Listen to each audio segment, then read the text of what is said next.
Bonjour à tous, dans cette vidéo, nous allons donc voir la différence entre les mathématiques et la physique lorsqu'il s'agit des nombres et surtout lorsqu'il s'agit des nombres qui représentent des mesures en physique, l'objectif étant de comprendre ce qu'est un chiffre significatif. Tout d'abord, quelques rappels de mathématiques au nombre de 3 exactement. La différence entre un nombre et un chiffre, tout d'abord, donc par exemple, ici 1,022, c'est ce qu'on appelle un nombre, et il comporte bien 4 chiffres, 1, 0, 2 et 2. 0,02, c'est aussi un nombre, mais il comporte ici 3 chiffres. Bon. Ensuite, comment on arrondit un nombre? Ici, je vous laisse lire avec moi, si le chiffre qui disparaît dans l'arrondi est compris entre 0 et 4, alors le chiffre situé avant ne change pas de valeur. Donc par exemple, ici j'ai 1,522. Je vais vouloir arrondir avec uniquement 3 chiffres. Le 2 ici va donc disparaître, et comme il est compris entre 0 et 4, eh bien le chiffre qui est avant, c'est-à-dire 2, ne va pas changer de valeur, c'est-à-dire ça va donner 1,52. Maintenant, si le chiffre qui disparaît dans l'arrondi est compris entre 5 et 9, alors le chiffre situé avant gagne une unité. Donc là, je vais continuer à arrondir 1,52. Est-ce que le 2 ici, que je vais enlever, vu que je vais arrondir avec deux chiffres, est-ce que le 2 est compris entre 5 et 9? Non. Donc en fait, j'applique toujours la même règle que tout à l'heure, c'est-à-dire qu'il est entre 0 et 4, donc arrondi avec deux chiffres, ça va donner ici 1,5. Et enfin, si je veux arrondir avec un seul chiffre ici, du coup, je suis avec le 5, et il est bien écrit ici que si le chiffre qui va disparaître dans l'arrondi est compris entre 5 et 9, donc 5 inclus, le chiffre avant gagne une unité. Quel est le chiffre d'avant? C'est 1. Donc du coup, avec un seul chiffre, ça va devenir ici tout simplement 2. Donc ici, pour résumer, 1,522, c'est soit je l'arrondis avec trois chiffres, 1,52, ou alors 1,5 pour deux chiffres, ou alors 2 pour un chiffre. Il faudra bien faire attention à ceci-là. Souvent, vous vous trompez. Hein. Pour 1,5, vous mettez 1. Non, le 5, c'est déjà on arrondit au-dessus.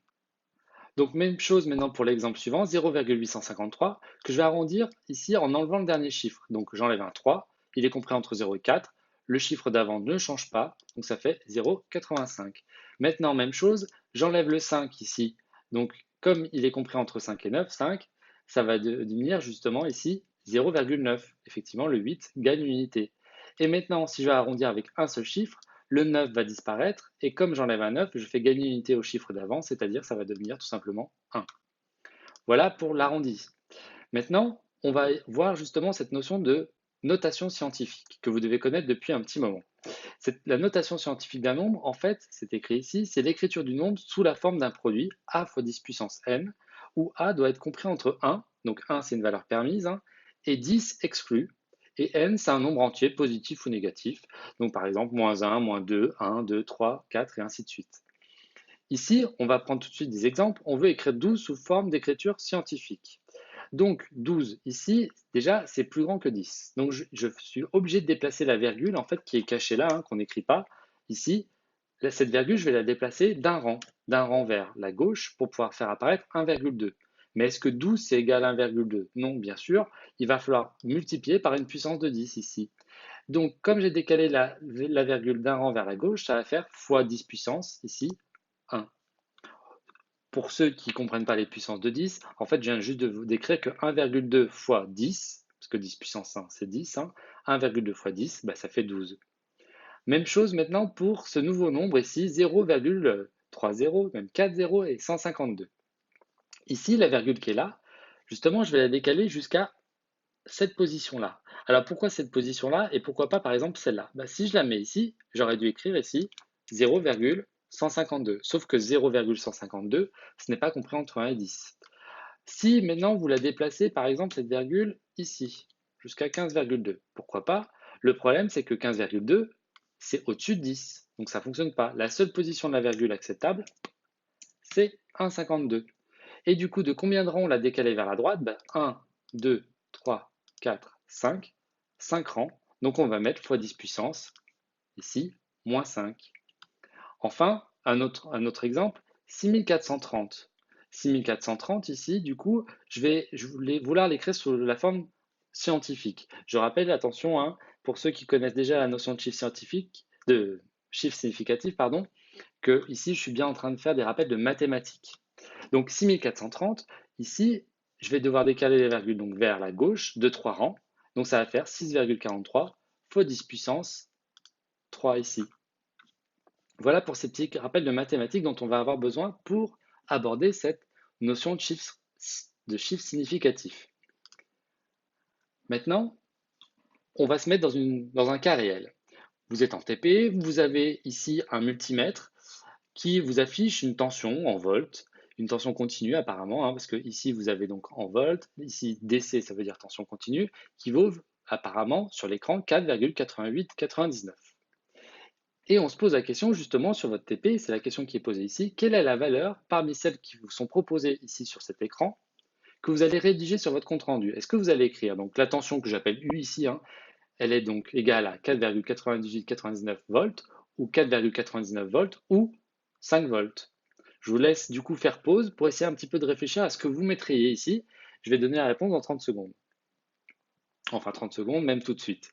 Du coup, ici, la bonne solution, du moins celle qu'il faut écrire sur votre TP, c'est la première. On oublie les deux suivantes. Pourquoi? Parce qu'en fait, ici, vous avez un appareil de mesure qui coûte assez cher et qui va justement vous indiquer une tension jusqu'au. Alors, on va se poser la question, là, c'est les volts, là, c'est les dixièmes de volts, les centièmes de volts, les millivolts, et là, c'est le dixième de millivolt. Donc, du coup, ou le 10 millième de volt, vous choisissez. Donc, en fait, ici, si vous arrondissez à, par exemple, 5 volts, et ben, du coup, vous auriez pu prendre en fait un appareil de mesure qui mesurait au volt près, un appareil de mesure qui coûtait beaucoup moins cher. Donc, quand en TP, vous avez un appareil de mesure qui vous indique autant de chiffres, ici, il faut bien sûr tous les noter sur votre compte rendu de TP. Le seul moment où vous auriez le droit d'afficher, par exemple, d'écrire sur votre compte rendu de TP 4,99, c'est si par exemple les nombres qui étaient là n'arrêtaient pas d'osciller justement pendant la mesure. Et effectivement, on aurait peut-être le droit d'écrire 4,99, mais ça, il faut le faire au cas par cas.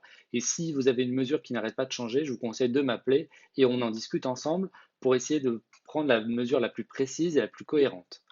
Maintenant, ce que vous devez retenir de tout ça, c'est ce qui est indiqué justement ici en bas de cet écran et que vous allez retrouver d'ailleurs sur la fiche méthode de l'AP que je vous aurai distribuée. Ici, on vous dit la précision d'un appareil de mesure, elle est donc liée au nombre de chiffres présents dans le nombre représentant la mesure. Ici, le nombre représentant la mesure, c'est ce nombre-là. Et donc, plus ce nombre qui représente la mesure aura un nombre de chiffres important, et plus cet appareil sera précis ici. Donc, j'insiste, mais non, n'enlevez pas, car vous allez enlever de la précision en fait à votre manipulation, et forcément vous allez perdre des points aussi si le TP est noté. Pour un même calibre, on vous dit plus un appareil de mesure indique de chiffres pour une même mesure, plus il est précis. Et effectivement, si ici on avait des digits en plus, bah forcément l'appareil de mesure serait capable de mesurer justement avec précision ces nombres-là. Maintenant, je vous propose un autre exemple. J'ai utilisé un oscilloscope pour pouvoir mesurer ici la durée d'un motif, ici donc la période, pour un signal sinusoïdal alternatif. On lit en fait ici cette durée-là et on voit que c'est écrit 1,00 millisecondes. Donc, il y a un étudiant qui a rédigé sur sa copie t égale 1 milliseconde. Est-ce qu'on a le droit d'enlever les zéros comme en mathématiques et du coup, ici, d'écrire 1 milliseconde? Est-ce que finalement, on a le droit de faire cette étape-là? Ici, c'est ce qui est écrit ici, est-ce qu'on peut éliminer les zéros? Pour pouvoir répondre à cette question, il va falloir justement 2-3 minutes de réflexion autour de ces deux grandeurs, 1 milliseconde sans les zéros et 1 milliseconde mais 1,000 millisecondes. Je vous propose justement de se poser la question, quelles sont les mesures qui auraient pu être affichées sur l'oscilloscope et qu'on aurait pu aussi arrondir par 1 milliseconde? Par exemple, si l'oscilloscope m'avait écrit 1,2 millisecondes, bah, j'aurais pu l'arrondir aussi à 1 milliseconde. 1,4 millisecondes, j'aurais pu l'arrondir à 1 milliseconde. 1,49 aussi millisecondes à 1 milliseconde. Mais aussi 1,499 et même 1,499, 9, 9, 9, 9, 9, 9, 9. Tant que ça ne dépasse pas 5, l'arrondi ici, ça va donner 1 milliseconde. Vers le bas maintenant, eh bien, j'aurais pu avoir par exemple 0,99 et avec un seul chiffre significatif, ça m'aurait donné 1 milliseconde. 0,96 aussi, si on l'arrondit, en enlevant le 6, on doit faire ajouter une unité ici, donc ça fait en fait 1 milliseconde. Mais aussi 0, alors 9500 millisecondes. Mais en fait, avec des zéros qui pourraient aller jusqu'à l'infini. Ça donnerait toujours 1 milliseconde. Donc, si j'encadre justement ma mesure qui est ce que j'ai écrit, 1 milliseconde, pour l'instant, je suppose que j'ai le droit de l'écrire sans les zéros. Du coup, cette mesure, 1 milliseconde, elle est comprise forcément entre 0, alors je ne vais pas tout lire, mais 9,5 et une infinité de 0, et un autre nombre qui est 1,499999999 à l'infini. Donc ce que j'ai écrit ici, comme ça, sous la forme d'un encadré. Donc on voit sur cet encadrement que toutes les mesures qui auraient été comprises entre ce nombre-là et ces nombres-là auraient pu être arrondies à la mesure 1 milliseconde avec un seul chiffre significatif. On voit que l'encadré est assez grand, hein. Maintenant, on va se poser la même question. Quelles sont les mesures qu'on aurait pu effectuer à l'oscilloscope et qu'on aurait pu arrondir à 1,000 millisecondes? Par exemple, 1,0002 millisecondes. Si j'enlève le 2 pour garder 4 chiffres significatifs, et bien du coup, comme j'enlève le 2, le nombre d'avant n'a pas besoin de changer, donc ça fait 1,000 millisecondes, ce qui est inscrit ici. Même chose pour 1,004 millisecondes, même chose pour 1,00049 millisecondes ici, et même 4, et même 1,0000499 et même des 9 à l'infini. Ça donnera toujours 1,000 millisecondes avec 4 chiffres significatifs. C'est un peu long à dire, mais il faut passer par là pour comprendre. Maintenant, si je vais vers le bas, eh bien, même chose, 0, alors 9, 9, 9, 9, 9, donc 5, 9 ici. Si je veux garder 4 chiffres significatifs, en fait, il faut que j'enlève ce 9-là, ici. Et du coup, en enlevant ce 9-là, eh bien, forcément, je vais devoir ajouter une unité ici, et par effet domino, de partout ici, et ça va à nouveau faire 1,000 millisecondes. Même chose ici, hein, avec ce nombre-là, que je ne vais pas relire parce que ça devient un peu long. Et aussi, en fait, la limite, c'est ce nombre ici avec justement une infinité de 0 derrière. Donc, du coup, si je dois encadrer maintenant ma période avec 1,000 millisecondes, je vois qu'en fait l'encadrement est beaucoup plus faible ici. Et du coup, en fait, ma mesure est plus précise. Donc pour conclure tout ça, si un oscilloscope vous affiche 1,000 millisecondes, c'est qu'en fait, sa mesure est comprise entre ces deux valeurs. Or, si vous écrivez tout simplement 1 milliseconde sans mettre les zéros, ça veut dire que la valeur que vous écrivez, elle est comprise entre ces deux valeurs. Vous voyez bien que l'encadrement est plus resserré, du coup la mesure est plus précise, avec justement un nombre de chiffres significatifs important. Donc il va bien falloir inscrire les zéros qui font partie des chiffres significatifs ici. C'est ce que j'ai inscrit, hein. Du coup, je reviens sur l'oscilloscope. Ici, il faut bien écrire 1,000 millisecondes. Et juste pour refaire une dernière comparaison sur cet exemple entre les mathématiques et la physique, en mathématiques, le nombre 1, avec 3 zéros derrière, il est bien égal au nombre 1.